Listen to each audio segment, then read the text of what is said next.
Welcome back to West Texas View. We're glad to have you back. We were talking with Amy before the break about how they are funded and how consequently their clients fund their services that they receive.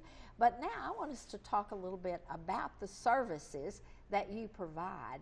And some of these are overlaps with other agencies like Agape or some of the others, but you have a specific kind of counseling.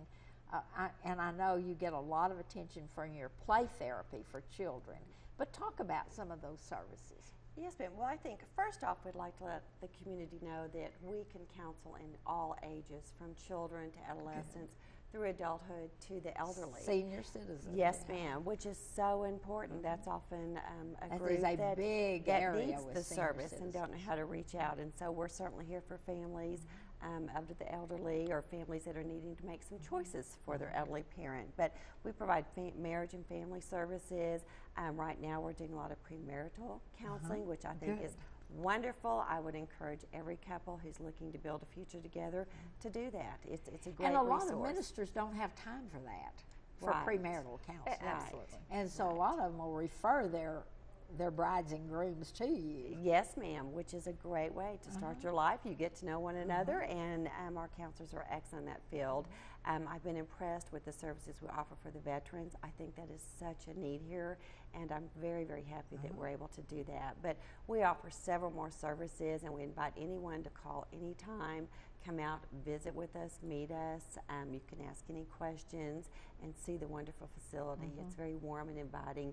You walk in the door and you're immediately comforted, and it's just been great. And you have a medical doctor who's on your staff as a consultant. You have many other agencies. For example, do you do chemical dependency counseling if someone's on drugs? So you have to refer those out. So we do refer them out. And so if you were counseling with a couple that were having marital problems and you realized that a lot of that had to do with alcoholism, and so then you might continue to counsel with them, but you would recommend that they go for some kind of rehabilitative work somewhere else. Yes, ma'am. And that's been nice. In just the few days I've been there, I've seen how we pick up the phone and collaborate with other agencies. And of course, with the event coming up, that's a big collaboration, and we're excited to be a part of that. Yes.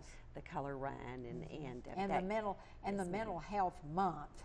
Yes. That you're all working together to make sure that the awareness of mental health and all of the services that are available for West Texans. We're not just talking about Midland, Odessa, or the immediate towns that you mentioned. And talk a little bit about your satellite. We have in the past had several satellites, and right now we're not operating our satellites, but that's one of our goals, and Risse and I have had a lot of discussion, and the board has, about that. We are able to offer services in this 30-county area anywhere. And so we have resources in Andrews, in Big Springs. We've talked to some people in Fort Stockton. So if there is a contingency of individuals because right now we do have people that warrant you're having from a Seminole and staff come Stanton every week, etc. And so we can go out there, and that's one of our goals, is to be able to be out there and provide those services.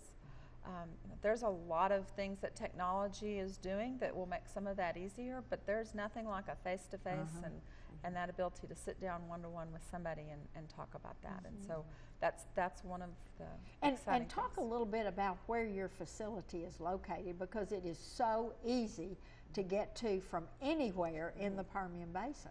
Oh, yes, ma'am. I think because we're right out there by the airport, and most people know how to get to the airport, and so we're right there on Pilot Road, and it's very convenient. Really, it's kind of a central location, so it's easy for everybody to find.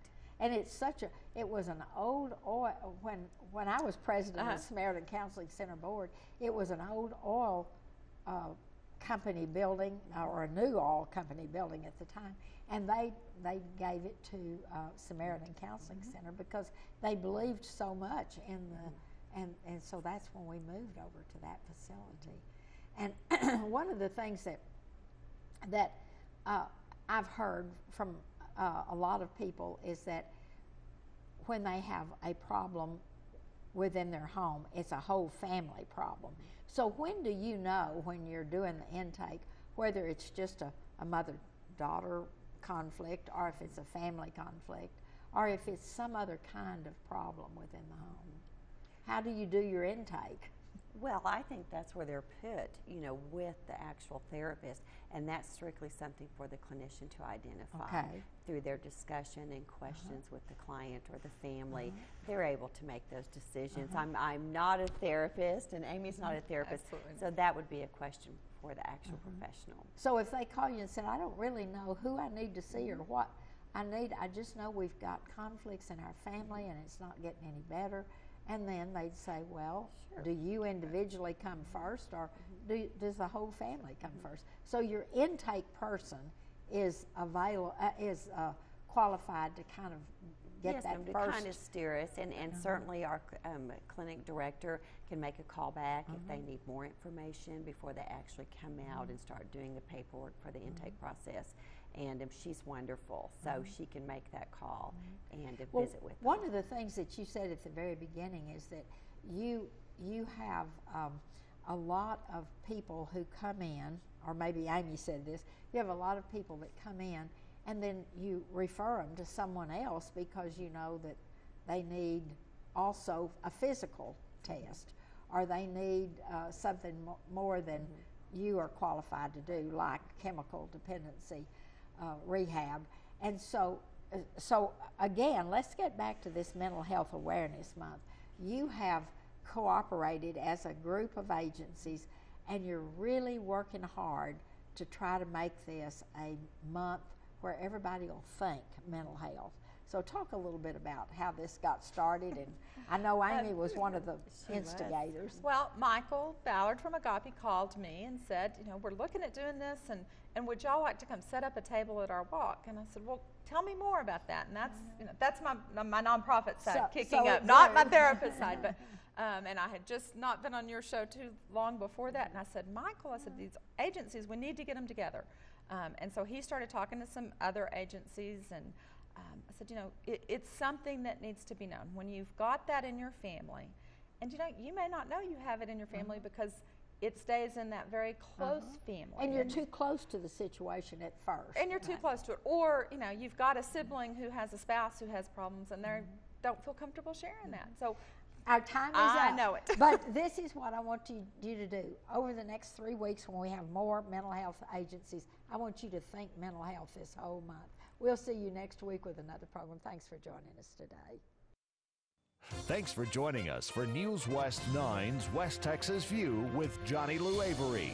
This has been a public affairs presentation of KWAB-TV and KWES-TV.